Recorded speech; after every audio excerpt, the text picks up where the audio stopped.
बुंदेलखंड के इस खूबसूरत स्थान पर आकर के हमारी सरकार के गठन के बाद जैसा हमारी सबकी प्रायोरिटी है, बुंदेलखंड में केन बेतवा नदी जोड़ों के माध्यम से यशस्वी प्रधानमंत्री के द्वारा ये अद्वितीय सौगात नदी जोड़ो अभियान के माध्यम से मिली थी, जिसके कारण से बुंदेलखंड का, मध्य प्रदेश का और उत्तर प्रदेश का, दोनों इलाके मिलाकर के सिंचाई के लिए, उद्योग के लिए, पीने के पानी के लिए बुंदेलखंड की सारी चीज़ों में से केवल एक ही काम की कमी थी, पानी की।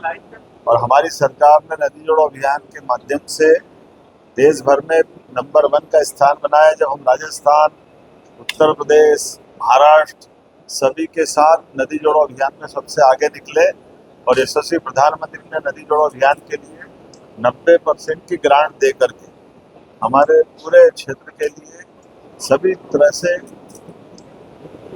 जैसा मैंने पूर्व में उल्लेख किया, पीने के पानी, औद्योगिकरण और सिंचाई के लिए पर्याप्त रूप से जलराशि का प्रयास किया।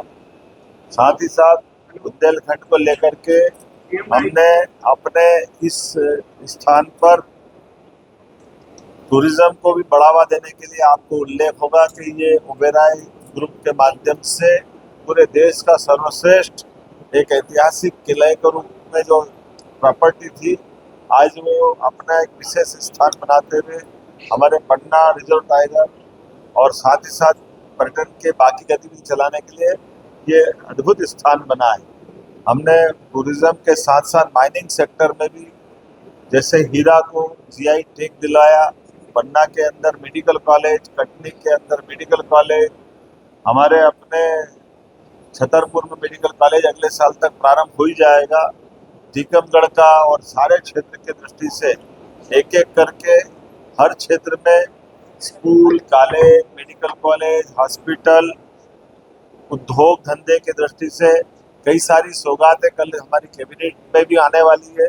और आज दिन भर हमने हमारी सरकार के कई महत्वपूर्ण विभागों के समीक्षाओं का कार्यक्रम या क्रम जारी रखा, जिसमें बीते 2 वर्ष के काम के समीक्षा करते हुए आने वाले 3 वर्ष के भी कामों के बलबूते पर सरकार के माध्यम से हम बुंदेलखंड और प्रदेश की क्या सेवा कर सके, ऐसे कई कामों को लेकर आए।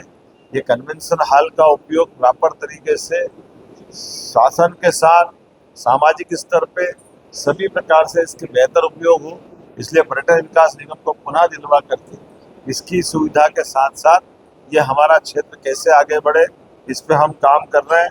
आज हमने यहाँ अपने खजुराहो में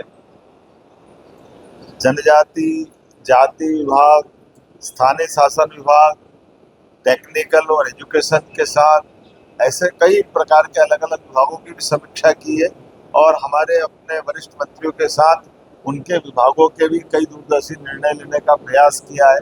हम सब उम्मीद करते हैं कि माननीय प्रधानमंत्री के नेतृत्व में जिस प्रकार से देश आगे बढ़ रहा है, मध्य प्रदेश भी नंबर 1 का राज्य बने, इस दिशा में काम कर रहे हैं। उम्मीद करेंगे अब यहाँ से आपके बाद लाइट एंड साउंड शो कार्यक्रम में हमारे सभी माननीय मंत्री कल आज उसमें शामिल होंगे। और ये जो हमारा प्रयोग हो रहा है कि हम अलग अलग क्षेत्र के विकास की दृष्टि से कैबिनेट भी वहीं जाके करें, ताकि उस क्षेत्र को भी लाभ मिले, मंत्रीगणों को भी और जनता को भी, दोनों के बीच की दूरी आनंद के साथ एक दूसरे को समझने में भी समय लगे। और इसी आधार पर बुंदेलखंड में पहली बार खजुराहो में कैबिनेट करने का निर्णय किया है। और जैसा कहा कि केवल कैबिनेट करने नहीं आए, कैबिनेट के माध्यम से कई सारी सौगातें भी दिलाएंगे। और कल से आज तक लगातार 3 दिन तक एक तरह से मैं खुद भी यहाँ हूँ और मेरे सारे माननीय मंत्रीगण इस पूरी मीटिंग और आयोजन में जुड़ रहे हैं। ये हमारे लिए सौभाग्य की बात है। मैं अपनी ओर से एक बार फिर आप सबका स्वागत करता हूँ और जनता के माध्यम से हमारी सरकार को जो सहारा संबल मिला था माननीय प्रधानमंत्री के नेतृत्व में, हम सब जन कल्याणकारी कामों में लगातार लगे रहें, इसी भावना के साथ मेरी बात पूरी हो।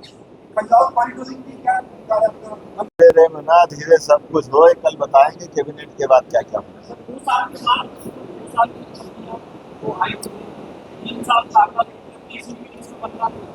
बिल्कुल, ये मैंने पूर्व में भी कहा कि हमने 2 साल के कामों की समीक्षा और आने वाले 3 साल के टारगेट तय करने का निर्णय किया और इसीलिए अलग अलग मंत्रियों से विभागवार चर्चा करने का दौर प्रारंभ किया।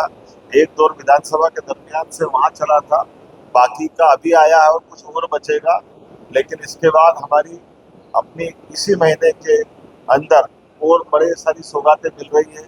उदाहरण के लिए 21 तारीख को भोपाल में मेट्रो ट्रेन और कई विकास की सौगात भोपाल में दिलाएंगे। 13 और 14 तारीख के दिन इंदौर और भोपाल में कुछ अलग अलग कार्यक्रम होने वाले हैं। 25 तारीख को अटल जी की जन्म शताब्दी के समापन के साथ हम लगभग 2 लाख करोड़ के अलग अलग उद्योग के भूमि पूजन लोकार्पण के काम संपन्न करने वाले हैं। ऐसे सिलसिले लगातार चलते रहेंगे। पूरा महीना ये हमारा इसी प्रकार से निकलने वाला है। अगले साल की प्लानिंग भी हम लोगों ने तैयार कर ली है।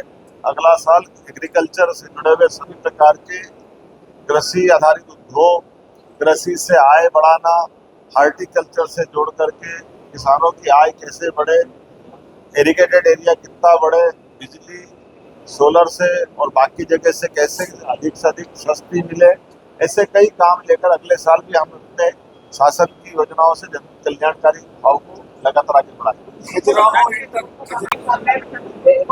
बुंदेलखंड के लिए हमारा उद्योग से जुड़ा हुआ एक बड़ा निर्णय आने वाला है और उद्योग बुंदेलखंड के पर्यटन की गतिविधि को बढ़ावा देने के लिए भी, पुरातात्विक गतिविधियों को बढ़ावा देने के लिए भी हम कटिबद्ध हैं।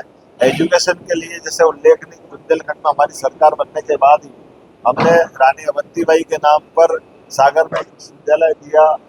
महाराजा छत्रसाल विश्वविद्यालय के लिए पर्याप्त धनराशि देकर वो बन ही रहा है। पीएम एक्सीलेंस कॉलेज बन रहा है। सभी प्रकार के तकनीकी रूप से दक्ष विद्यार्थियों को रोजगार मिले, इस दिशा में भी हम काम कर रहे हैं। काम तो इतने सारे हैं कि आप थक जाओगे, लेकिन उम्मीद करेंगे आज से कल तक अभी और बाकी है। कल और विस्तार से बात करेंगे। बहुत धन्यवाद।